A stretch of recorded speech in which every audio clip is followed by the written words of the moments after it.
Greetings, my fellow YouTubers. This is a shot of whiskey, and yeah, once again, it's been over 2 months, almost 3 months since I last made a video. I'm sorry. But if you're someone who's been with me for a long enough time, you know this isn't exactly new for me. This is the, fourth time I've done this, I think, unfortunately. So thank you for sticking around. And for those of you who are new, I swear I try not to do this. And this current time, I've actually got kind of a decent reason. So, story time with Uncle Whiskey. The first 3 or so weeks, maybe month, give or take, I was trying to make a couple of different videos, and I just didn't really like how they were coming out.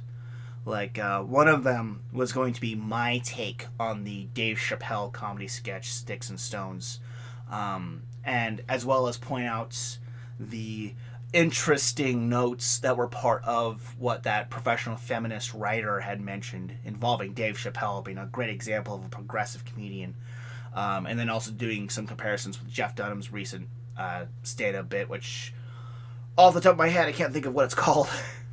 But I was thinking about doing stuff like that. There was a couple of other things as well, and I just didn't really like how they were coming out. So there was that part of the delay, but pretty much since about week 2, maybe week 1 of October, somewhere around that area, I rearranged the furniture in my bedroom. And in the process, I lost the connector cable for my microphone. I found it. Yay! What was it, like Tuesday, I think, is when I found it. The Tuesday before Thanksgiving, I think. So this is the first chance I've actually had to sit down and record anything, so you're welcome. It was either that or using my phone, and the quality of the sound is just lousy, so I think it's better that I waited for, the sake of quality. Sorry, I had a little something in my throat there. It's November. No, it's not. It's December, which means if you took part in No Shave November or No Nut November, you're done. Congratulations on making it one more month. I, for one, only took part in No Shave November. No smack talk from me about those who take part in No Nut November. It's just not my thing. No Shave November, however, was actually kind of easy for me. I mean, you either shave or you don't. It's not difficult to do. But I haven't shaved for the reasons of No Shave November since Halloween of 2018.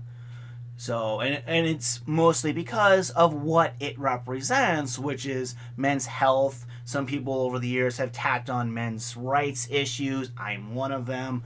And there's also just the fact of it's an icon of being a man. I don't care what the left says. This is a manly thing, and this is kind of, in a way, my way of giving them the middle finger. However, I am planning on shaving this off, but it's not going to be until probably March. Sometime before Easter is probably when I'm going to do it. Mostly because it's the cold months, and I do have a job where I am out late, and it's outside sometimes, and I just would prefer to try to have my face be somewhat warm. I do have other stuff that I wear, but having the beard helps. Alright, so with that said, Thanksgiving just happened. I'm sure a lot of you either do or at least aware that others do this. But it's supposed to be a season of thankfulness. And with that said, there's a talk radio show that I listened to that had a guest speaker on. I can't remember his name off the top of my head. I think it's like Simon Conway, I think was his name. I remember that he's normally stationed in Iowa, but for the Thanksgiving break, he was willing to come down to San Antonio and fill in for the guy who I usually listen to, which is Joe Pags. But on one day in particular, he made a proposal to the producer to come up with a list of 10 things that he's thankful for. And I took upon that challenge as well. So the rest of this video is going to be me sharing with you guys what my top 10 things that I'm thankful for are. Now, this is in no particular order, except the first thing I want to put out because it is the one thing that I'm the most thankful for. And number 2 is kind of an add-on to it, so that's why it's number 2. And the last thing I intended to be last. Everything else, I basically just put down in the order that I thought of for the most part. I mean, there was kind of a little tweaking that I did because of certain flowing issues. Although I suppose if I truly cared enough, the order would be a lot different. But so anyways, number one on my list is I am so thankful for the child that I have. For those of you who are new, I am a single father. I have one child. It's a boy. He's almost 7. And I'm so thankful for him. He's a great joy in my life. With those being said, I'm also glad that I have custody of him. And I guess you can also add in that I'm thankful that my ex, for all of the faults that she has, I am so thankful that she had just enough logic in that messed up head of hers to realize that it was in her best interest, my best interest, and most of all, his best interest if I had sole custody. I'm so thankful for that. Number 2 on my list, I am so thankful that my mom is willing and able to help me out in this time of need. There's no way in hell I can do it just me by myself, mostly because of the hours of the job that I have. Legally, somebody has to be here with him. He's 6, okay? I can't leave him at the house by himself. So, my mom's helping me out with that. Thank you, Mom. Number 3, now that I think about it, this also kind of relates to these first 2. I am so thankful that I have a full-time job with benefits, even though the job itself sucks. For those of you, again, who are new to the channel, you may not be aware of what my line of work is. I am a custodian at a community college. It is definitely not a glamorous line of work, but it pays the bills. Barely. Number 4, I am still thankful that President Trump is my president and that the left is failing miserably to get him impeached. Thank you, reality. Although, with that being said, I am a little bit fearful of whoever replaces Trump, because if it's a Democrat, I think this country's going to go to hell in a handbasket. And if it's a Republican, it's going to depend on which Republican it is and how much support he or she is going to have from Congress. Number 5, I am thankful that the Seattle Seahawks are doing a hell of a lot better than I thought they would. The Seahawks are my team, but to be entirely honest, I was thinking that they were going to struggle to break even this year. Mostly because I thought the Rams were going to be better than they have been. And I thought that a lot of teams that they were going to be going up against, such as the Browns and the Steelers, were going to do better than they did.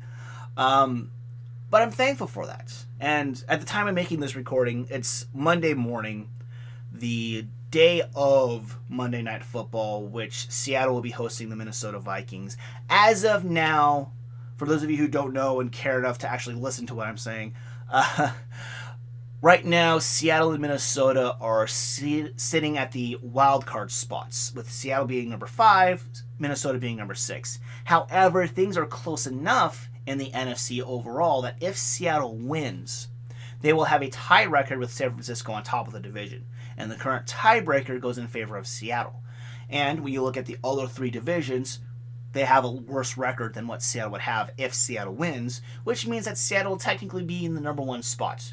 Now, of course, there's 4 more weeks of football, so who the hell knows what would happen afterwards. But it's just, that's how good Seattle is doing right now. And I'm so blown away by it. Thank you, Seattle. Thank you, Russell Wilson. Where are we on? Number 6, whiskey. I'm thankful for whiskey. Number 7. I'm going to reword this from how I've written it in my notes here. I am thankful that the Japanese animation industry is not taking Western social justice warriors too seriously. And what I mean by that, for those of you who don't know, there are some anime that have been coming out the past couple of years that have been putting in content that a lot of people on the left don't seem to like. I am mostly referring to, a little bit of a seriousness, the subject of rape.